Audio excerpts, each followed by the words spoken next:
Hello again, and thank you for joining us today for our webinar on IVF Warriors Journey to Motherhood. My name is Delia Koror, and I will be your host this evening.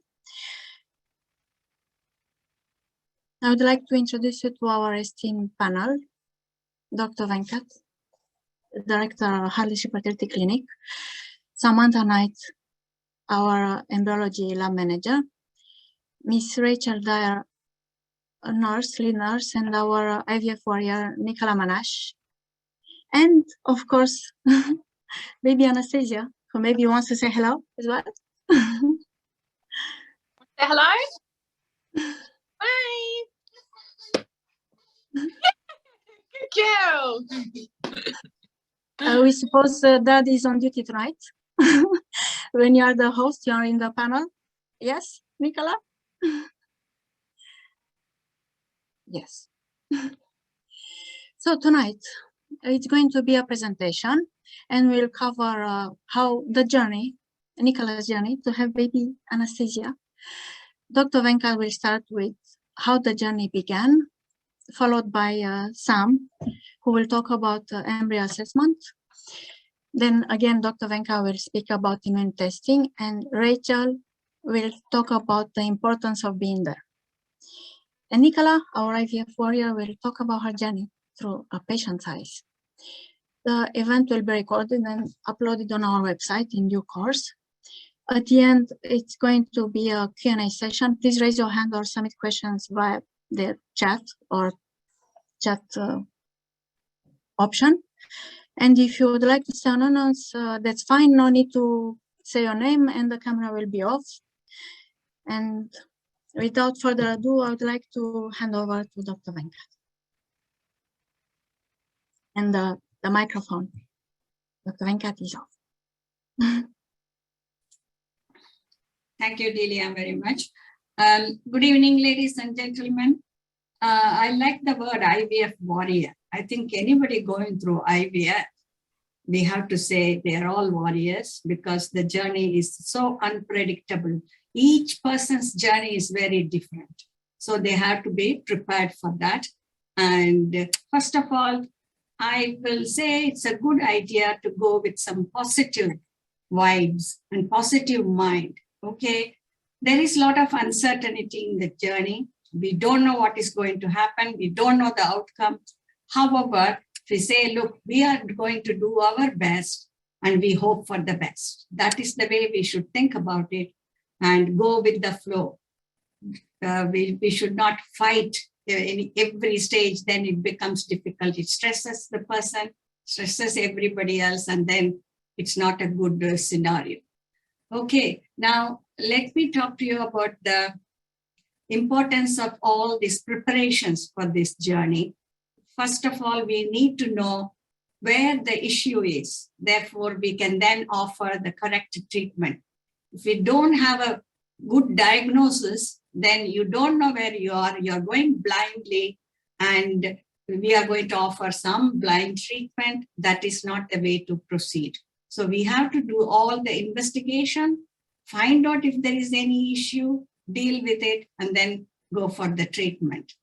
That is why the pre-treatment assessment is very important. Some people tell me when I have the first consultation, oh, I did the test 2 years ago, doctor.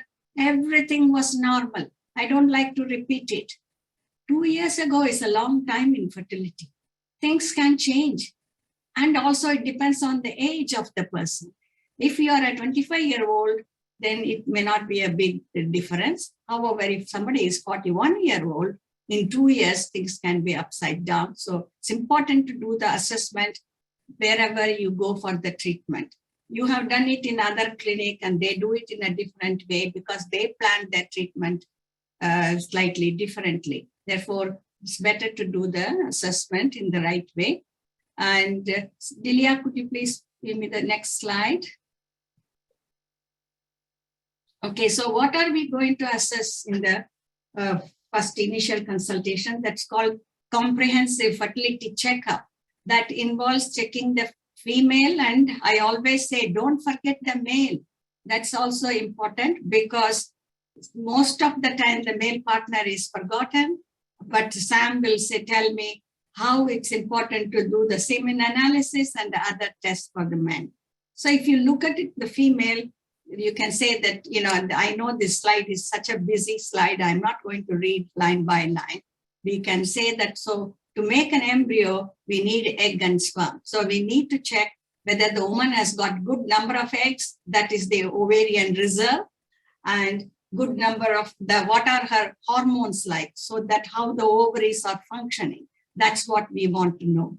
And regarding the sperm, very simple test is semen analysis. And we find that men find it difficult to do this, but we always encourage them to do it before the treatment within the last 6 months, because it can sometimes change. And we have surprises when they come for IVF treatment. Suddenly, the male partner does not have any sperm. Then it's a huge stressful scenario.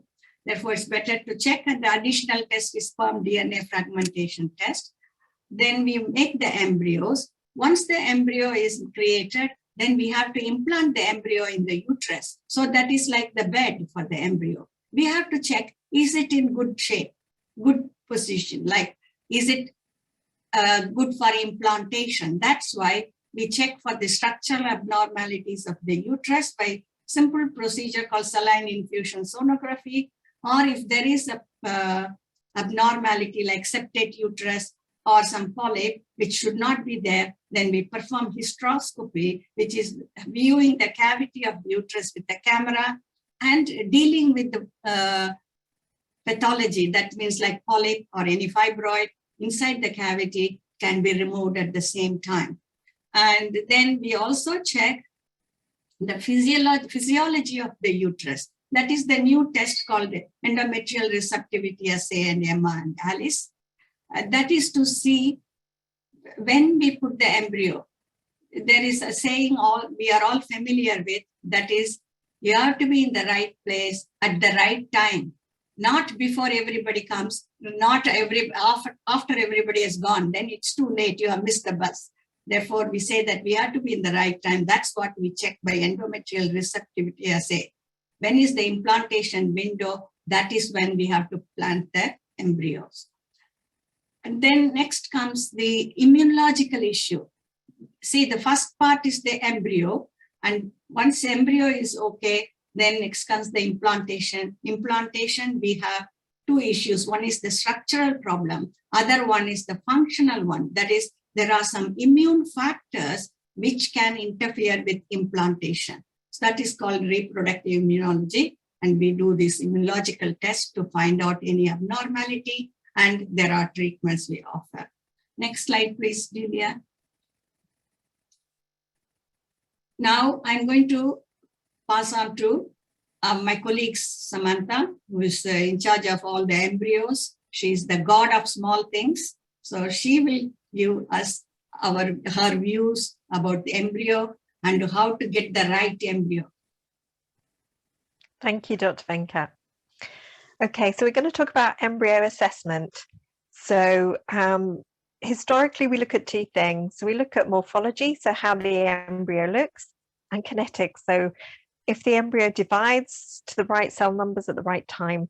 So we would expect, if the day of egg collection was day 0, we expect to see fertilization the next day. And then on day 2, we expect them to be 2 to 4 cells. And on day 3, 4 to 8 or 10 cells, depending on time. And then on day 5, we expect them to differentiate into a blastocyst. So we have a tight ball of cells which develops into the fetus called the inner cell mass. And then we have lots of cells that form the placenta and amnion called the trophectoderm. Now, because an embryo looks nice and has grown with the right cell stage at the right time, doesn't necessarily mean it's chromosomally normal. Okay, so we can do something called pre-implantation genetic testing for aneuploidy. So aneuploidies are abnormalities, and they're losses and gains on any one of the 23 pairs of chromosomes. Okay, so this means that that embryo probably wouldn't survive to develop into a viable pregnancy, or if it does, not to a taking home a live baby. Have the next slide, please, Delia.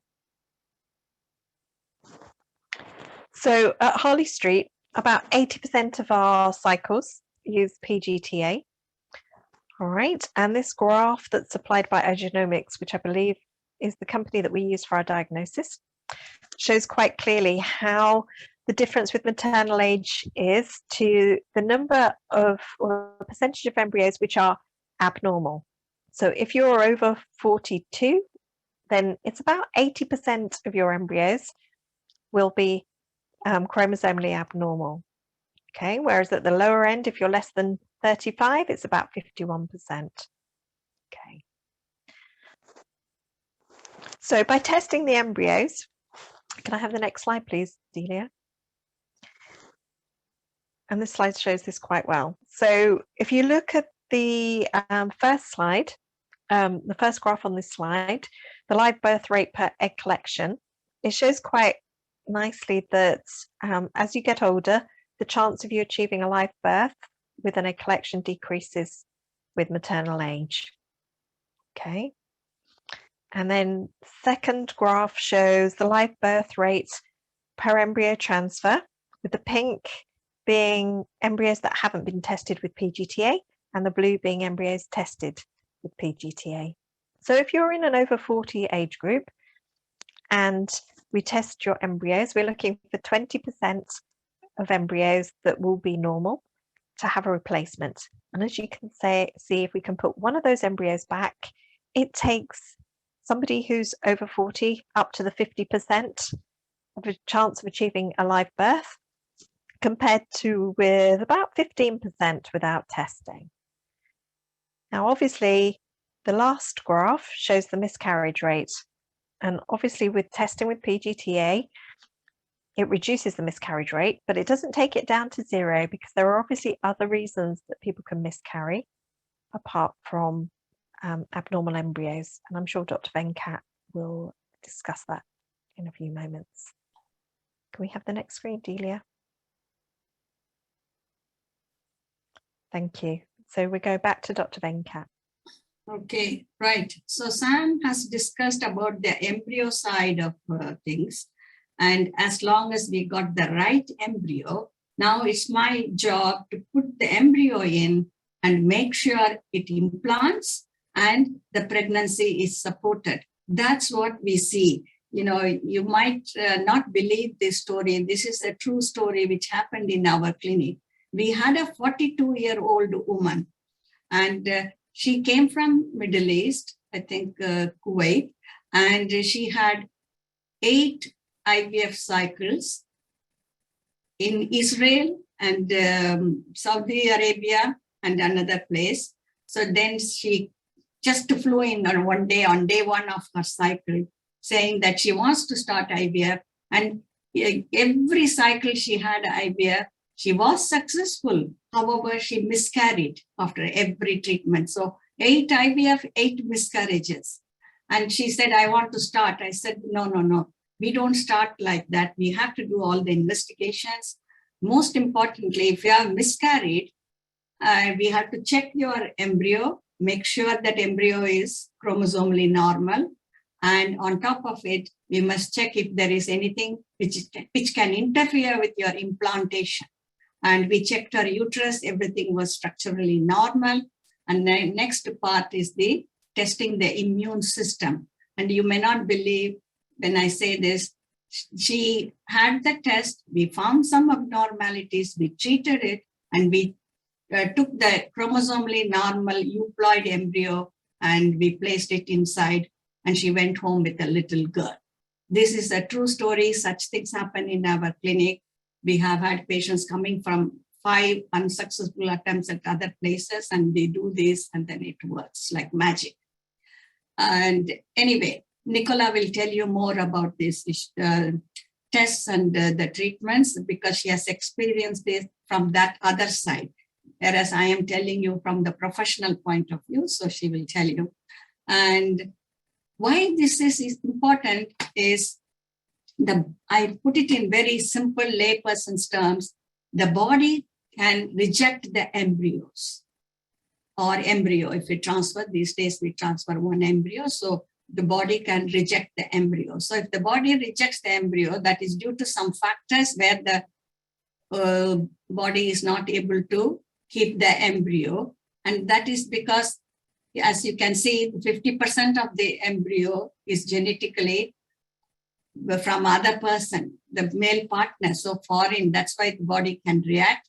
And some people have donor eggs, and then it is egg donations, totally 100% outside, that is foreign. This can react. However, in normal pregnancy, what happens?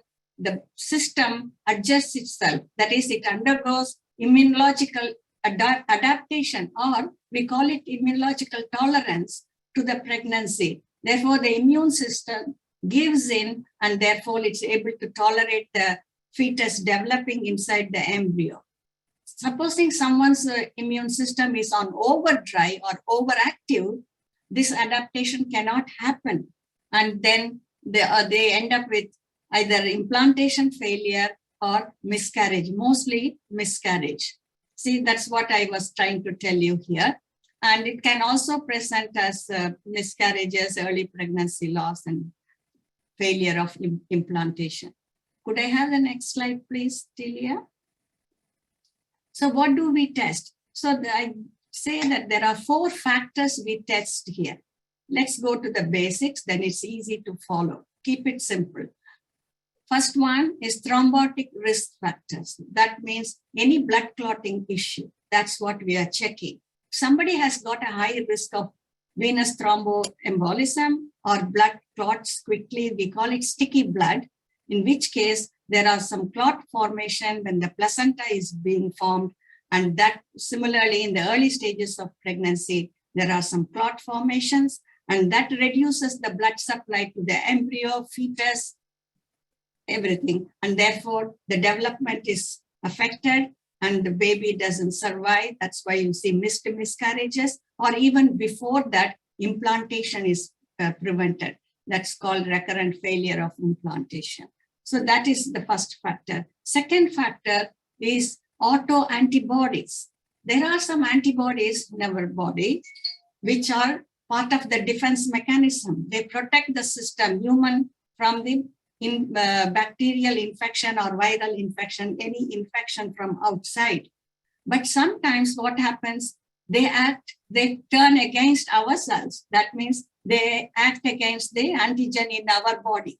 So there are some antibodies called anti-ovarian antibodies. They act against the ovaries and the eggs. That's why the women end up with low ovarian reserve at young age. And there are some anti-thyroid antibodies. What happens here? The antibodies act against the thyroid gland, interfere with the function. They have thyroid problems like low thyroid, hypothyroidism. That's why they are called anti-thyroid antibodies. Like this, there are so many antibodies. We check the most important antibodies relating to fertility and see if there is a problem. If they are all high, then that can cause problem with implantation. And that's what we check. There are treatments, I will tell you in a minute. And the third part is natural killer cell. And fourth part is called Th1, Th2 cytokine ratio. Now, the first and second factors are tested in the UK, and the third and fourth items are tested in the USA. We send the blood sample to Chicago, and they have this Alan Beer's lab there, Roslin Institute, which is he was one of the pioneers of this immune system, because I listened to his lecture in 2002, and then subsequently he's no more now, but his institute continues to do the work. So we send the blood there and we get the results. Next slide, please, Delia. Right, so once we know we have done all these tests, we must also remember people, when it comes to fertility, they want the embryo transfer today. Life doesn't work like that. And especially because if you have had failed cycles before, I tell them, look, there is no point in rushing into another IVF, just doing the same thing.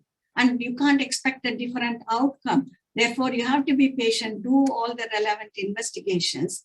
And some of these tests, which I told you earlier in the previous slide, they take about 3 weeks to come back. So by the 4th week, end of the month, then we will be able to sit with you, go through the result, explain the results, and tell you what are the remedying things we can offer you.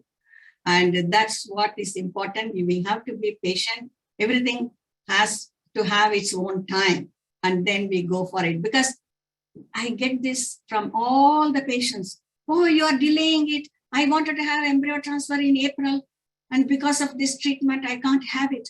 Oh, is it important for you to have embryo transfer in April, or is it important for you to have it at the right time and get pregnant and have a healthy baby? That's what is important. We have to psych our mind or tune our mind according to all these things, what you want in the end, not just having embryo transfer.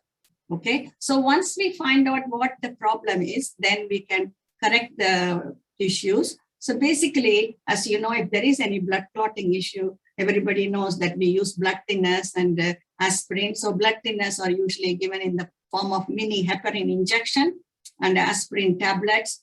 And for the antibodies, the correct treatment is the steroid, corticosteroids. Some people use dexamethasone, some people use prednisolone. Both are similar. There is nothing is superior to each other. They are all similar effect.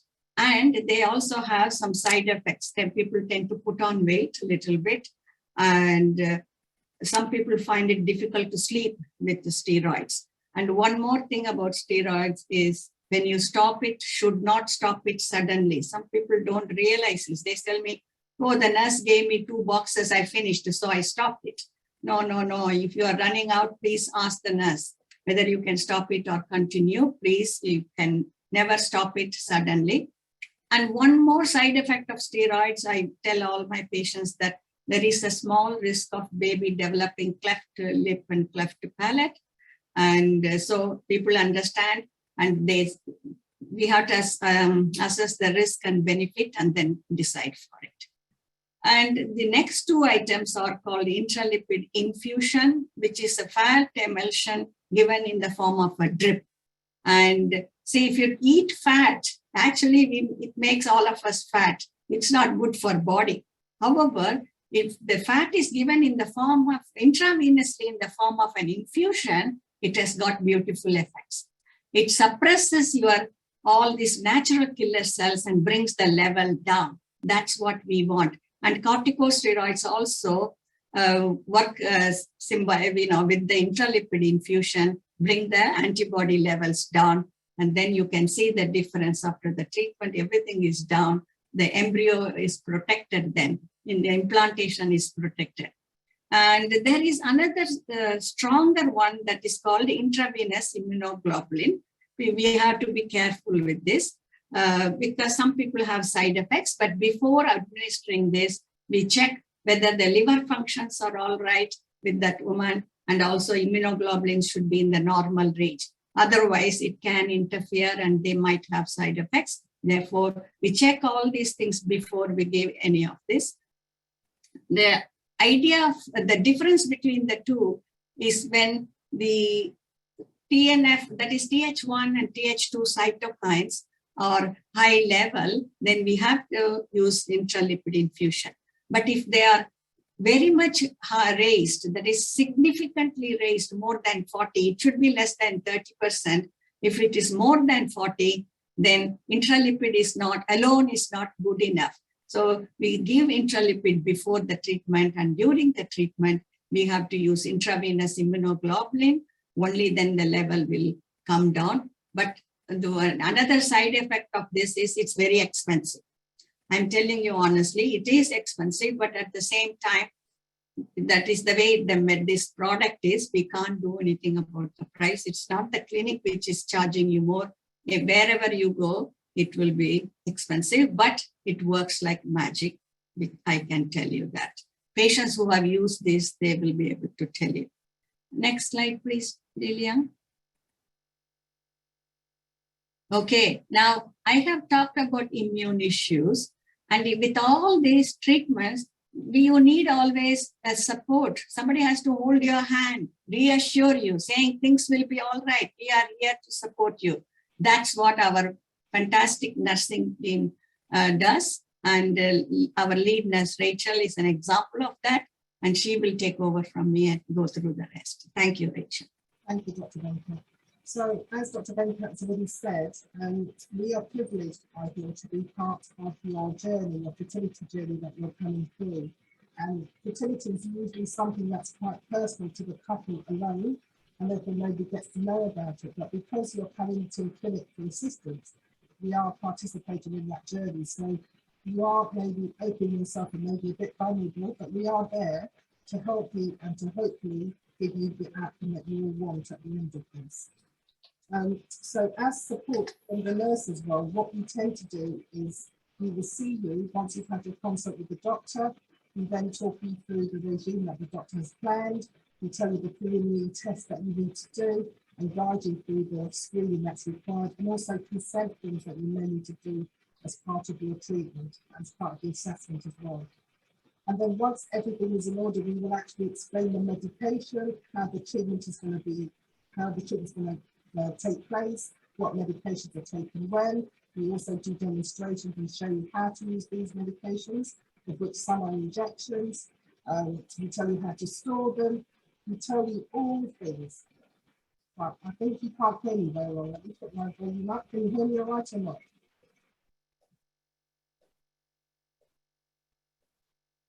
Okay.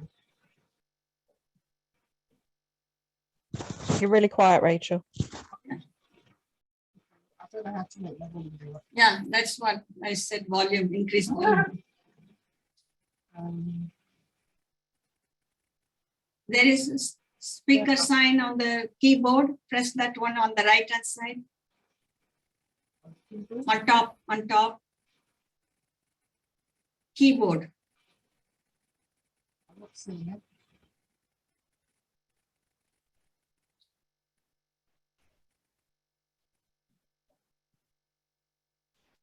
Okay, that's at the top now, I think. Ah, now it's good. Come near and maybe little. Okay, sorry about that. So I was literally saying that, of course, the nurse is there to support you all through your journey and to direct you as to what screening tests are required and explain the treatment plan and the regimes and about the length of time as how the treatment is all going to take place. We also help you with your medications. We tell you how to use them, we demonstrate them, and we instruct you how to use them. We also give you information about the side effects and the responses that we expect from these medications as well. And as Dr. Venkat explained, that because you are investigated, each medication is precisely to suit you, your body, your hormones, and your age, and based on your requirements. And hopefully, by the monitoring, we will get the outcome that we also do want. We also look at holding your hand and supporting you in all the different ways that are required, because as we know, the journey of fertility is up and down, and it's not necessarily that you know what you're going to get at the outset of it. So we do try and help you with the down times and also the good times, and we celebrate when things are going well. And also we hope to console you and give you a hug, not physically, but in a kind of metaphoric kind of way to support you and help you through the journey, so that you are able to carry on with any difficulties that might be seen when we're doing the monitoring for you. We act as an advocate, and we are there to support you and to help you to reach your goal at the end of all of this. Any questions that you have throughout the regime, we are there to raise them for you and also come back to the doctor. To make things, hopefully make your journey simpler and user-friendly, so that you have a good understanding of why we're doing certain things and also the expected outcome. I don't know if there's anything else I need to say really, because I think that's kind of the way that we do support the patients, and I hope that you understand that we are there for you on your journey, and we are in a privileged role which we don't take for granted. Thank you.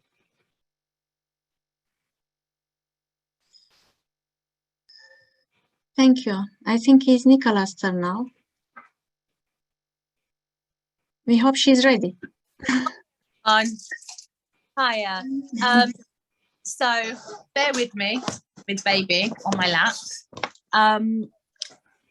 So firstly, to talk about previous miscarriages. So I've had I've had quite a few miscarriages, and my first one was an ectopic pregnancy, and I had my fallopian tube removed, which was then followed by a doctor telling me that the other fallopian tube was blocked. I then went on to have several IVF cycles, and in the previous clinic, never once did I have any kind of like genetic screening done on any of my embryos.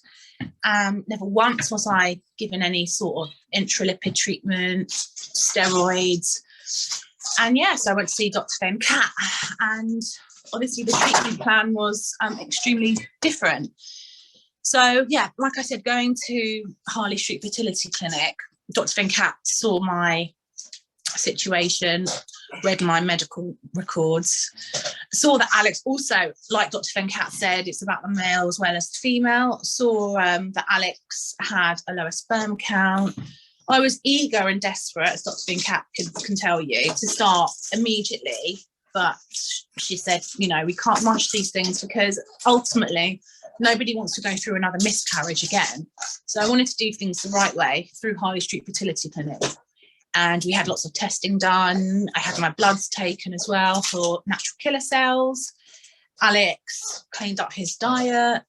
And yeah, so next slide is talking about stopping the treatment for COVID. So COVID is obviously very dangerous if you've got a low immune system, and going through the intralipids and the steroids lowered my immune system, and it was a really scary time for us. So I had to self-isolate on my own without Alex. I had to really be careful. Literally the only time I went out was to have treatment and just saw my family at Harley Street Fertility Clinic. Literally that was all I did. So yeah, so obviously when COVID happened, we had to completely pause everything, and nobody knew when we were going to continue again with anything. And as far as I was aware, it could have been years and years and years. And, you know, when you hit a certain age as well, when you're over 30, it's a worry, but thank God it didn't take as long as we thought. And on my birthday, Dr. Venkat kindly sent me a message on a Sunday, not working hours, kindly sent me a message. We were so excited to start treatment again. I've spoken about most things. So embryo transfer. So yeah, embryo transfer went really, really smoothly. And here I am holding my daughter. There's not much more I can really say on the embryo transfer side of things. I've been here so many times before.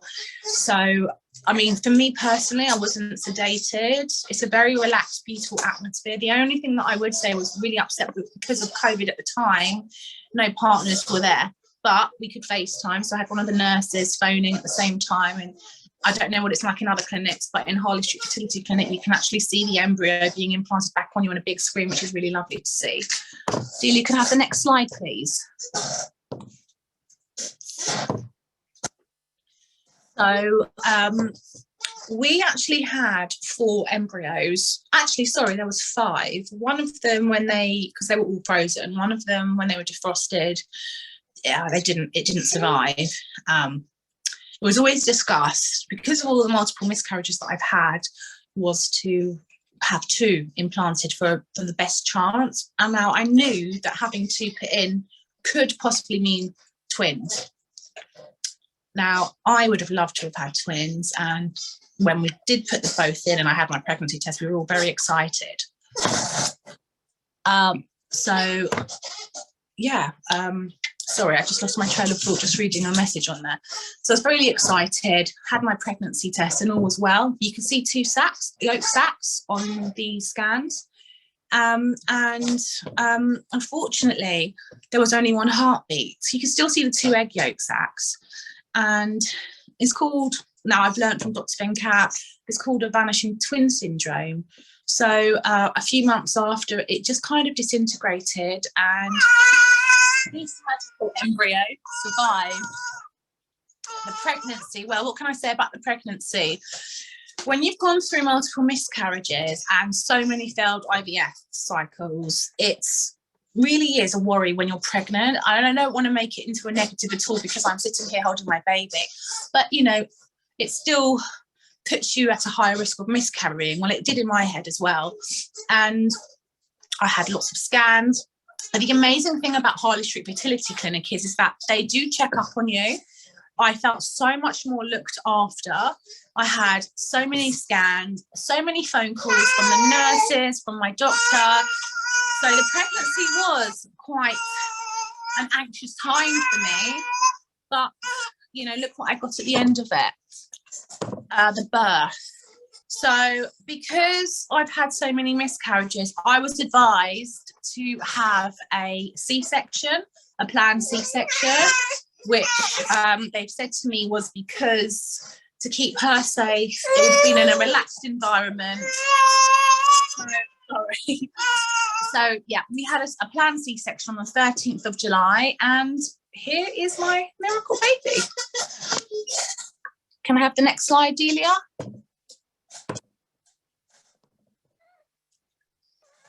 Everyone at Harley Street Fertility Clinic, from the front of house to the incredible nurses, to the clinic manager, to obviously Dr. Venkat, and there is another lovely doctor as well. Honestly, and it's incredible to say, but I don't see them. I know they're called Harley Street Fertility Clinic, and it sounds very clinical because obviously it's a clinic, but when you go in there, it is literally like a second family. And obviously it's an extremely sensitive topic, going through infertility, through all the miscarriages and even pregnancy. But when you're there and you know you get given a cup of tea and someone to hold your hand, you just I can't put it into words, but it's just one big family. So if anyone's watching this who's lost with where to go or who to see, I can't say enough how grateful I am for. I never thought that I would be a mum, and here I am, you know, doing a webinar with my baby on my lap. So yeah, that's all from me, guys. Thank you. You know, we have to say, everyone hold your hand, including the marketing manager. I was marketing manager, including the head of marketing. So we have a little movie for everyone to see. It's a very short fragment of your journey.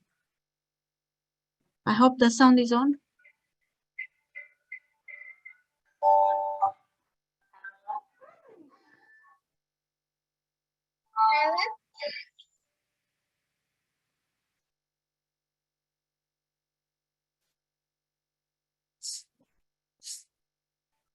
Sound is not on, Delia.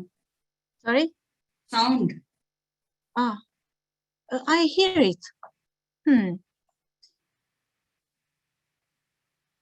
Okay, so now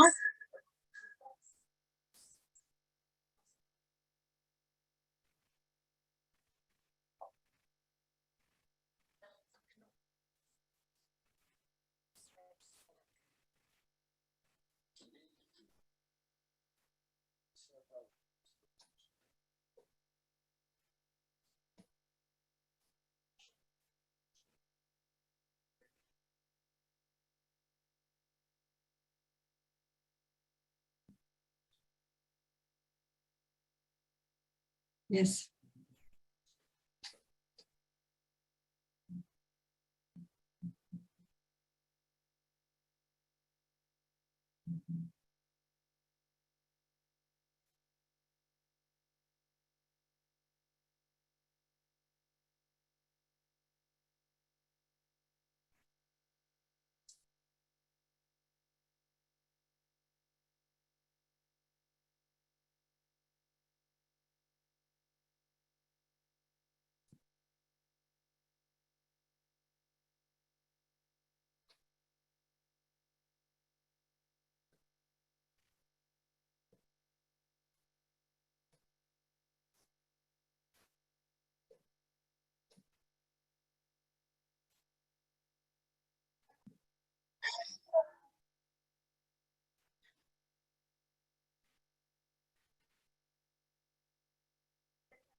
Hi, Delia. I can't hear anything.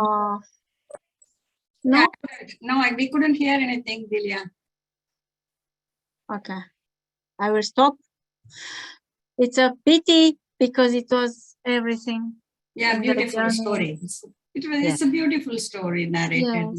Yes. I will put it on the website so everyone can see. Okay, so now we can have questions. I have a few already. The first one from someone. So I went through IVF back in 2017 and unfortunately it ended in a miscarriage at 10 weeks. A year later, my husband and myself decided to try again, twice more, but again my egg retrieval was very small and not good quality, so that's as far as it went. Obviously, it's a very emotional journey, so decided maybe it wasn't meant to be. So I have spent the last few years just spending and enjoying quality time together without any pressure. But now we are thinking of trying again. The problem is I've been told I will need an egg donor and I'm now 43 years of age and just wanted some advice if it would be worth trying again, especially with my age. I think for Dr. Venkat. Yes. Okay, that's a good question. However, when you say, is it worth trying again? Yes, I am a person, I never give up in life. So it's worth trying again. However, the chance of success with your own eggs is going to be extremely low because of, failed IVF cycle before. And also with the age and quality of eggs will come into play. Therefore, I think the best option under these circumstances is using donor eggs. And if you are willing to use donor eggs, you have a good success rate, which will be something like 50 to 60%. And I would definitely recommend it. So I will say, yes, there is still hope. You can go home with a healthy baby using donor eggs. So if that is acceptable to you, it is possible. Thank you. How would you know if you had autoimmune problems? I suppose from tests. Yes. Well, I will say it's autoimmune problem in the very early stages, because by the time somebody develops the full-blown disease or other symptoms, it is too late. In the reproductive age group, they don't have many symptoms. That is why it's difficult to say who will need the test and who will not need the test. So if somebody comes to me saying with failed implantation or recurrent miscarriages, then I will say it's better to do it. Under these circumstances, there is always some autoimmune issue. And people who have other indications of autoimmune diseases like endometriosis, people with endometriosis and adenomyosis, they all have some immunological issue as the underlying factor in these conditions. And therefore, it's important to test immune factors in these women, any autoimmune condition. Say, for example, somebody has got thyroid issue, hypothyroidism, and that is usually due to the thyroid antibodies. And some people also have Hashimoto's disease. That is, again, an autoimmune condition. And if there is family history of autoimmune diseases like, for example, rheumatoid arthritis or ulcerative colitis, and this kind of things, diverticulitis, all the autoimmune factor conditions, then it's worth testing because these things run in families. And that's why it's important to test. Look, if the treatment doesn't go well and if you are not successful, I think it's a good idea to test under these circumstances. Why do donor eggs not work if everything okay? I think this is a question. Sorry, what is the question? Sometimes donor eggs don't work, and why this is the case? I think this is the question. Yeah, okay, that is a good question. I can illustrate for you with the example. So, like I said in the beginning of my talk, what did I say? First step is to create the embryo. So we check the eggs and sperm and create the embryos, and we also check the embryos to make sure it's chromosomally normal. And then we know that it can give, if you get pregnant, if it implants, then you will have a healthy baby. That's what. So that is the embryo side. Now, if women with over 40 years old, or poor quality eggs or low ovarian reserve, their egg quality is affected. Under these circumstances, we say the chance of success with own eggs is low. That's when we recommend donor eggs. But sometimes even donor eggs don't work in the first attempt. Even though the egg quality is good, there are other factors. And we had a patient, I still remember, she was a dentist and she had one IVF cycle using her own eggs, which she didn't get pregnant. She was in her 40s and low ovarian reserve. And then she had 4 donor egg treatment in another clinic. And she changed the clinic suggested that, oh, maybe this donor is not good and you are incompatible with this donor. So we'll change. So she had treatment with 4 donors. And first cycle was with her own eggs, didn't work. And then she came to us. I asked her, did they do anything differently? No, they kept doing the same thing. So I said, no, it's not going to work. And we did the immune testing and we found there were some issues and we treated her and we gave some fresh donor eggs. And she got pregnant, had a little girl in the first attempt at our clinic. And she always, whenever she brought the baby or whenever she phones me, she said that this is a miracle baby for me. I can't believe after 5 failed IVF cycles, you made me pregnant in the first attempt. And you know what she gave us as gift, because all the staff remember this. She's a dentist. She used to get, free samples of toothpaste from her, the medical people, representatives. So she used to bring bags and bags of small toothpaste to all the staff in the clinic. So we always call, the nurses used to call her toothpaste doctor, So because she was a dentist, that's why. But the key factor here is the immune issue, which can cause problem. That's why we can't say that, oh, donor egg will solve all the problem. No, it only solves half the problem. What is the minimum size lining for embryo transfer? Minimum size lining is, there are different, people have different views. According to the national protocol and our clinic protocol, we say it is 7 millimeters. That if somebody's endometrium is 7 millimeters, we are happy to, transfer the embryo. However, I sort of want everything to be perfect with my patients, and I will aim for 8 millimeters. Otherwise, I'd say, look, let's wait for some more time, increase the dose, get it to 8. We want everything to be perfect. We can't say, oh, afterwards the treatment didn't work well, your lining was not ideal. Then why did we put the embryo in? That's why I don't like it. So I want it to be 8 and then we put it. And if it doesn't improve after 7, there are some treatments like granulocyte colony stimulating factor, and of course the Viagra and other things we try and see if it works. But if in spite of it, the lining is very thin, doesn't even get to 5 or 6, then there is something wrong with the endometrium, like scar tissue and other things. So we usually stop the cycle and do a hysteroscopy to see if there is any structural problem with the uterus, like I told you. So the structural issues with the uterus and functional issue. Functional one is the immune issue. So both should be checked. Thank you. A question for Sam. What are the chances of an embryo not surviving thawing? Okay, so we vitrify our embryos, which is a fast method of freezing with very high concentrations of cryoprotectant. So 96% of them survive, so 4% don't survive. Okay, so it's quite low. Do you recommend a dummy embryo transfer or mock embryo transfer? I think that's probably a question for the doctor or the nursing team. Yeah, yes, instead of mock embryo transfer, what we do is a routine saline infusion sonogram.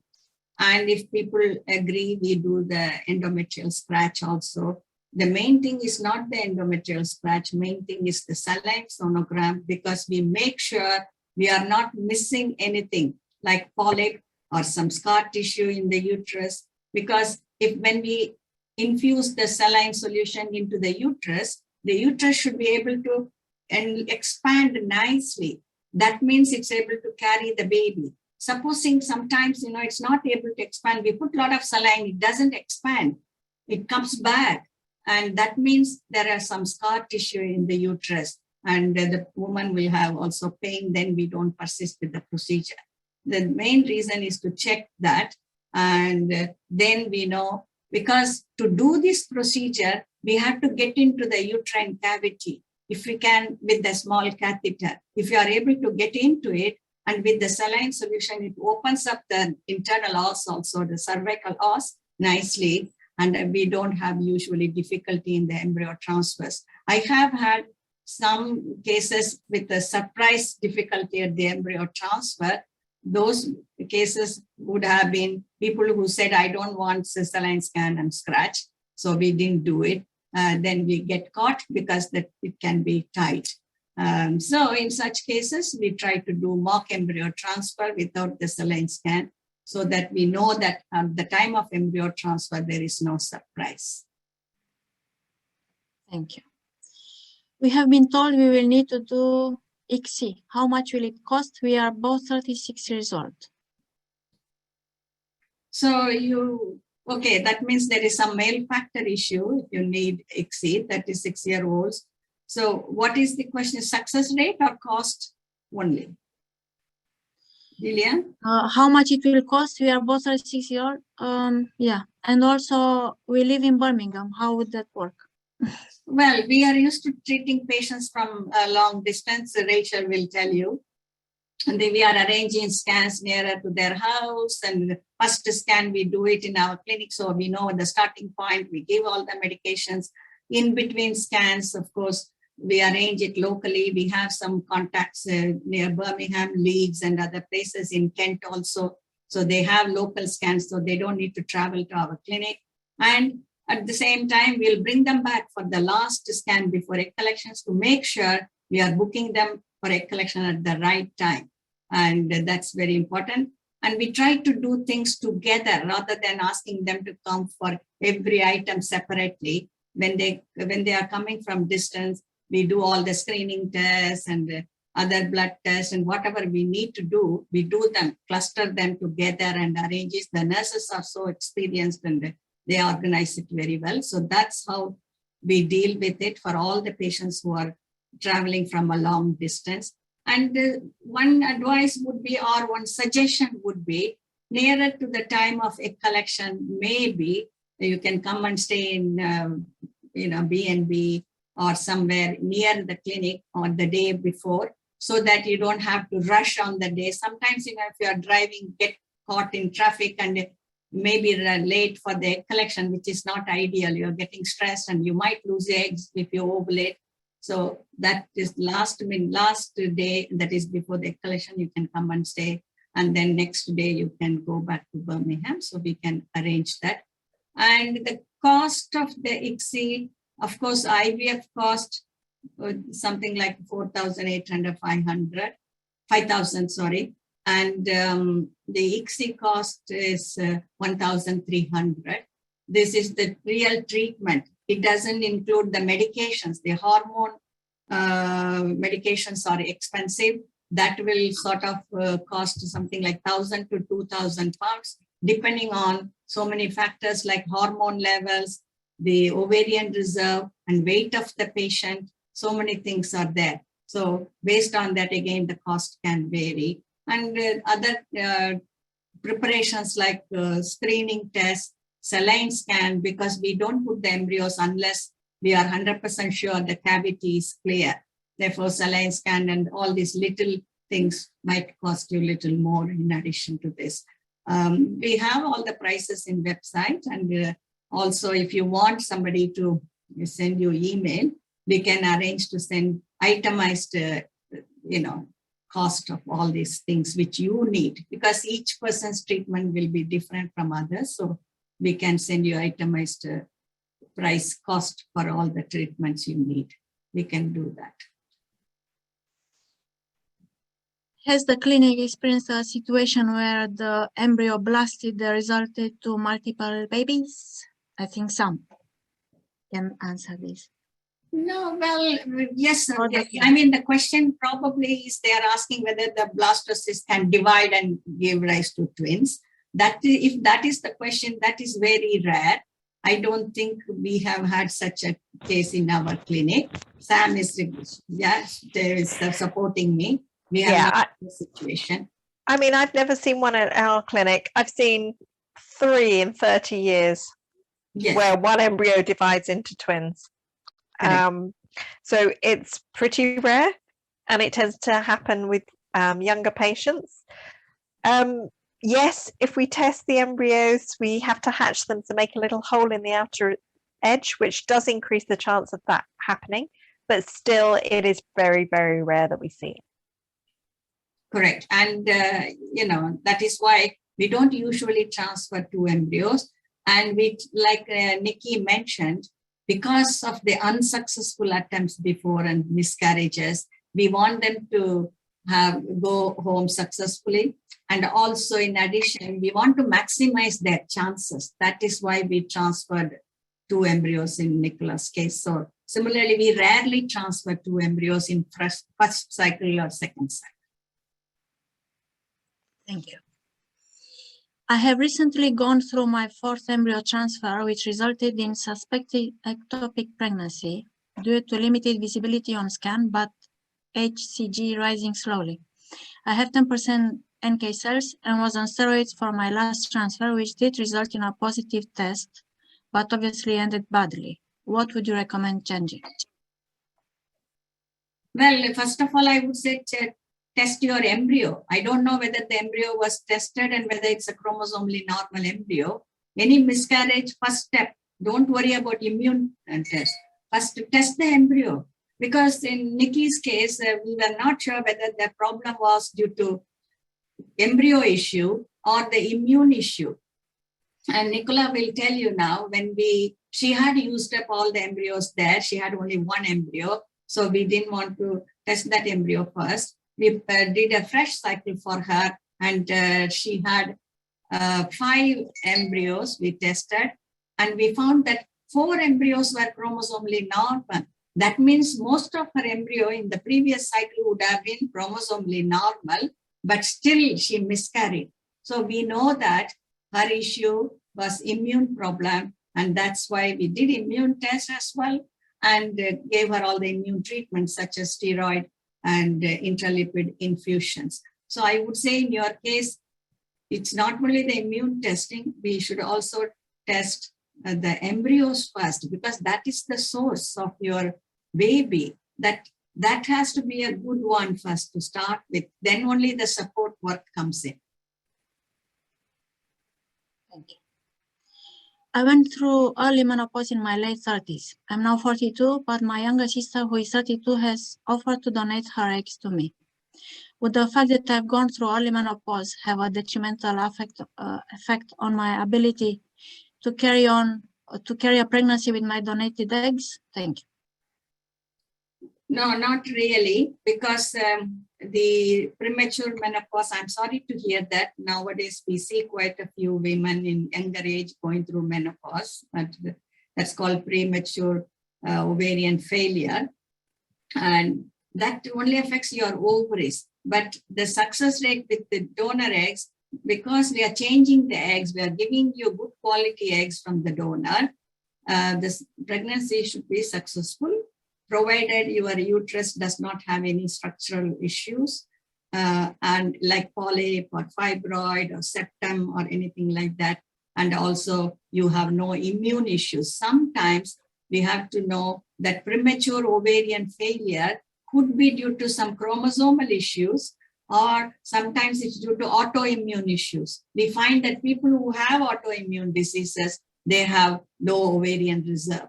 And because these are linked, and then in such cases, we say it's important to check the immune tests, and as well as, check the uterus for normality of the shape and structure. In that case, egg donation is likely to be successful. Because the egg quality is better here, we say the success rate with egg donation is 50%. And that is much better than somebody who has got premature ovarian insufficiency. So this is a better option for you. Having said that, if your sister, because you must also check your sister's ovarian reserve, because I do not know what age you went through early menopause, and you are in the family, these things can happen.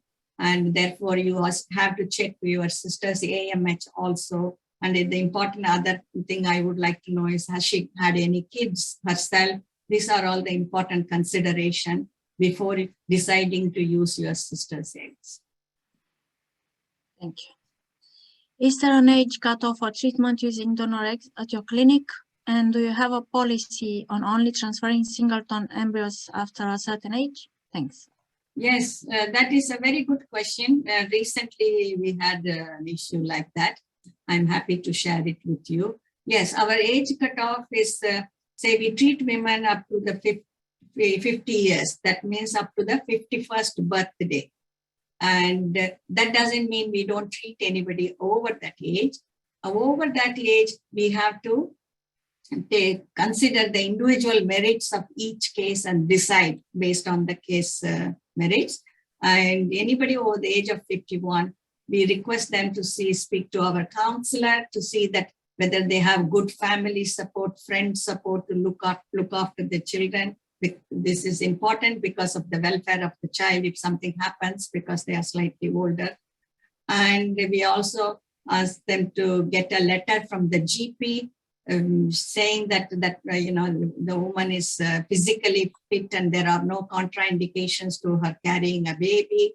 We also ask the GP again about the support, family support for her. And we also look at the risks involved in an elderly woman carrying a baby due to the age factor. What are the risks? And we have an obstetrician who's a specialist in high-risk pregnancies. And we recommend them to have a consultation with this professor who will go through the risks. And we have had women with high BMI. They have also seen this consultant because he just goes through the risks due to the age factor for the woman, for the baby. The both are important. It's not only for the woman, because the woman's blood pressure might go up. She might develop diabetes, start having bleeding. So, and then baby's growth may be affected. There are so many factors. So before embarking on fertility treatment, we would like the woman to understand that you should know the risks involved so that they make an informed, she or the couple make an informed decision about this. And the other question the lady asked is very relevant to our practice and our advice, because we don't usually transfer more than one embryo in somebody over the age of 51, because twin pregnancy actually increases the risk. That is, it exaggerates the risks involved with the age. So if all the risks will be double or 3 times higher than somebody carrying one baby at the age of 50 or over 50. In fact, recently, and what we do in women, I forgot to mention this, sorry, ladies. Anybody over the age of 51, we ask them to see the counselor, we get a supportive letter from the GP, they see the obstetrician, and on top of all these things, with all these reports, we have an ethics committee meeting where all the staff from every department comes for the meeting, and we discuss their case and their risks, from the family support for the baby, welfare of the child, psychological support, everything. And if we think that treating this woman is not going to be extra risk, then we approve the treatment. If we think that no, there is no support at all, she's a single woman at her age, she's going to find it difficult, then we might tell her it is not in her interest to proceed with the treatment. So we'll make a decision in the ethics committee. And we actually, recently we had a lady, I think 54 or 55-year-olds. She came and she got all the statements and the reports. We discussed her case in the ethics committee, and recently they started their treatment. And then now when I started planning her treatment, she said that I always wanted 2 embryos, doctor, and I don't want 1 embryo. Then I told her, look, we never transfer 2 embryos in women of your age because of the risk. And she said, if one doesn't implant, what will you do? I said, even if you put 2, there is no guarantee that you are going to have a pregnancy. We can't guarantee anything, but we don't want to add to your risk, because as a doctor, that my this belief is I should not do any harm to start with. And that is why we don't transfer 2 embryos in anybody over the age of this. And because of this factor, she actually did everything, all the preparation, in fact, chose a donor also. And now she has withdrawn from the treatment because of this factor, because I said we can't transfer 2 embryos, which is a shame. I think it is risky to, because people don't understand all the risks involved in transferring 2 embryos. They think that they see a lot of women pushing, double prams. They think it's attractive. It's not. It can lead to complications at that age. It would be unusual though, wouldn't it, Dr. Venkat, to put 2 embryos back from embryos that were created with an egg donor for us? Unusual, but we have, of course, the clinic where you and me worked before, Sam, and to 15 years, it has happened, because at that time there was no restriction on the number of embryos by the Human Fertilization and Embryology Authorities. But nowadays nobody does it like you said. But it's not the first thing you would do on your first attempt with donor eggs, is it, anymore? No, even at younger age woman, you are right. Thank you. Why is PGTA carried out on 80% of patients and not 100%? Which patients are classed as priority? And what day do you carry out the biopsy for testing? I think this was a question for Sam. Absolutely. There's no priority. It's patient choice. Some people may have their first cycle of IVF, and it may be their first cycle. With our demographics at Harley Street Fertility Clinic, usually we have patients that have had treatment elsewhere before. But if it was your first cycle, people can choose not to have PGTA. So it's not a fact that we prioritize some people. It's patient choice. Thank you. I'm 47 and have 1 child. My periods are still regular, but I have not conceived since actively trying for 3 years. Would I still need to consider donor eggs? Well, yes, it's a nice question, interesting question. I would say, looking grossly at this basic fact that you are 47-year-old, and generally we say anybody over the age of 45, it's better to consider donor eggs, because the chances are better. Chances of having miscarriage is reduced considerably with the donor eggs, and you are more likely to end up with a healthy baby with the donor eggs. That's why we say that. Having said that, we have had exceptions in our clinic. There was Sam will remember and support me, who I am going to talk about. She knows, she's nodding her head. And we had a 48-year-old lady who came to us and she told me she got married only at the age of 46. Therefore, she wants to try with her own eggs. And I arranged, normally I don't encourage such patients. I said, look, I can't promise anything. Let's do the fertility checkup. And when I did the fertility checkup, you may not believe this, her AMH was 28. And this we don't see even in the scene. Rachel is smiling because we don't see in younger women at 38. 28 is an extraordinary AMH, such an excellent ovarian reserve. So I told her, look, I am happy to give it a go, but I can't promise anything because of your age and the quality of the eggs, we have no idea. So, but this lady is so simple. She doesn't understand science. She doesn't understand anything. And she's told me, doctor, I will do whatever you tell me. And, I want to, please give me a baby, as if baby is my hands. It's not like that. So I told her, look, we'll do the stimulation. And you may not believe, she had 6 embryos, blastocysts, which not many people at 48 will have. She had 6 blastocysts. We tested all the blastocysts, which Samantha Knight, she did it. And the result was she ended up with one chromosomally normal embryo. We call it one euploid embryo. And I told her, look, okay, we have one embryo by God's grace. Let's put it in and go for the best. She was worried. She told me, oh, I wanted 2 embryos, doctor. I said, oh, come on. There is no never ending wishes like this. But anyway, we put that one embryo. I believed in her. I told her, look, if it's meant to happen, it will happen. And you won't believe. She has got a little girl now, 1.5 years old. And this is an exceptional story. I actually will call it a miracle baby. That is the truth. But so because of that, I won't just say no because of somebody's age alone. We have to do the fertility checkup and see what your ovarian reserve is and the quality of the eggs and everything. If things are favorable, we can give it a go. But I can't say that same thing will happen in everyone. Okay, she was extremely lucky, which she didn't realize it. But I also told her, no, it's a miracle baby. But if have some good ovarian reserve, good quality eggs, then you can try, and we are happy to give it a go. Thank you, Dr. Venkat. What is the success rate for ICSI for age 37? Sam is the person to answer, I think. That's I think it depends on lots of things.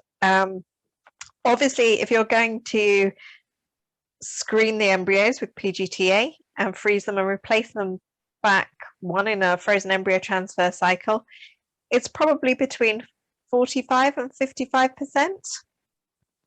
Okay. In a fresh cycle, it would be a little bit lower than that. Again, like Sam said, I would like to add that success rate, does not depend on one factor.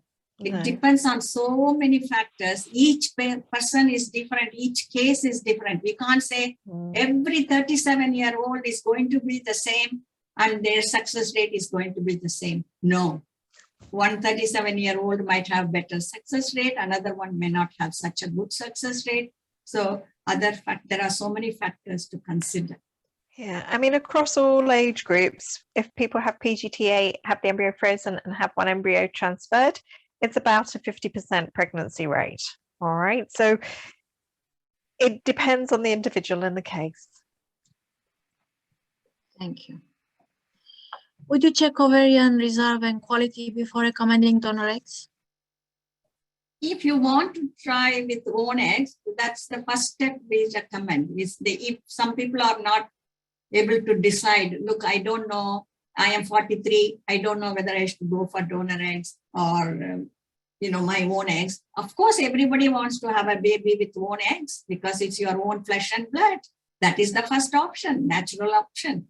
So if everybody wants to do that, we are first of all do a fertility checkup at any age. Otherwise, I wouldn't have done that in that 48-year-old woman. I would have said, other clinics, they'll say you are 48. No way you can have a baby with your own eggs. Go no checkup.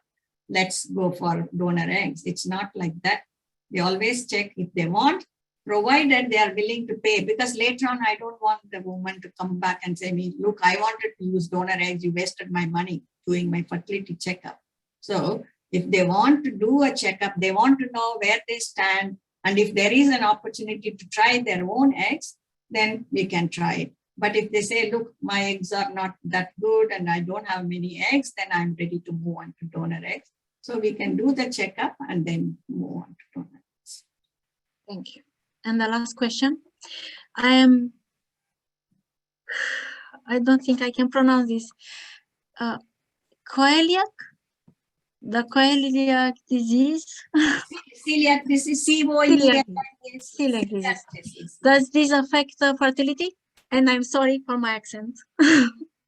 No, yes, celiac disease is again an immunological issue there.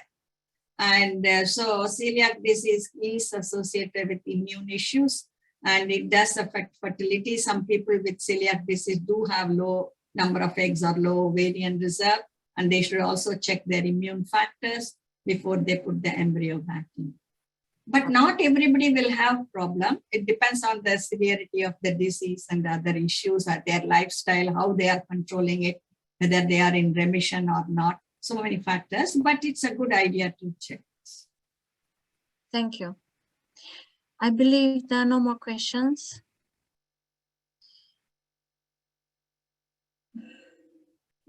Oh, no, there. When choosing donor sperm, what is important about MOT, washed, unwashed, to consider? Okay. MOT is motility. The higher the number, the better. So if you're choosing donor sperm and you can select a donor with a higher motility of sort of 20 or 10, it's better than one with 5. It depends on the treatment that you're having. So if you were going to have ICSI, it doesn't really matter on the MOT figure. It can be lower. You can pick a donor with 5. The sperm banks tend to charge more for prep sperm, so sperm that's been washed. So it's fine to buy unwashed sperm. That's what we would suggest buying, because then we are going to wash it, the cryoprotectants out of it anyway, and prepare it. So basically, if you want to go for IUI or IVF, the higher the motility, the better. Otherwise, washed versus unwashed doesn't really make a difference, but it's probably easier for us to get a better yield of sperm from unwashed. Okay. Thank you. When a tested embryo comes back chromosomally normal, is it very likely that successful transfer will happen when immune levels are good, etc., etc.? Yes, the implantation rate of euploid embryo is slightly higher than aneuploid embryo. We know that aneuploid embryo may not implant, so the success rate is increased after testing the embryo and transferring chromosomally normal embryo. So it's usually say under 35, it's increased from 50% to 60%. So it has a good chance, but it is never 100%. Thank you. Okay. Do you agree with me, Sam? What do you think? Yes, you're never going to get 100% implantation. If we did, it would be lovely, because that's what we would aim for. So everybody would just visit us once, but in reality, it doesn't happen. So under 35, the top implantation that you're going to get, or a chance of achieving a pregnancy, is probably about 65, or maybe in certain people 70%, but never 100%. So there we can't, what I meant to say was, we can't guarantee a pregnancy just because you are testing an embryo transferring a chromosome normally. It needs a bit of magic. Yes. Yeah, that's a nice way to put it, Delia. That is true. Yes. The lab is in my back, in the background. I'm not really in the lab, but this is where the babies are made. Yes, babies are made in Holly Street, your babies. So to wrap up, you have to have a specialist advice and have a proper assessment. Talk to us, we are here to help.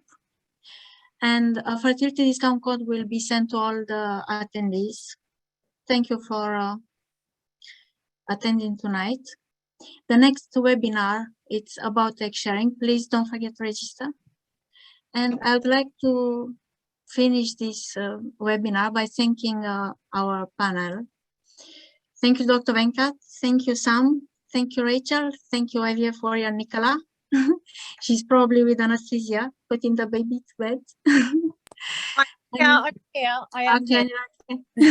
Yes, special thanks to you, Nikki, because we went through the journey with you. We went through the journey with you, and I mean, what a journey, honestly, I genuinely, I never thought my dreams would come true of being a mum, and we were looking at adoption and all these different scenarios. And I remember the first time I met you, and I just knew you were going to get me pregnant. I just knew.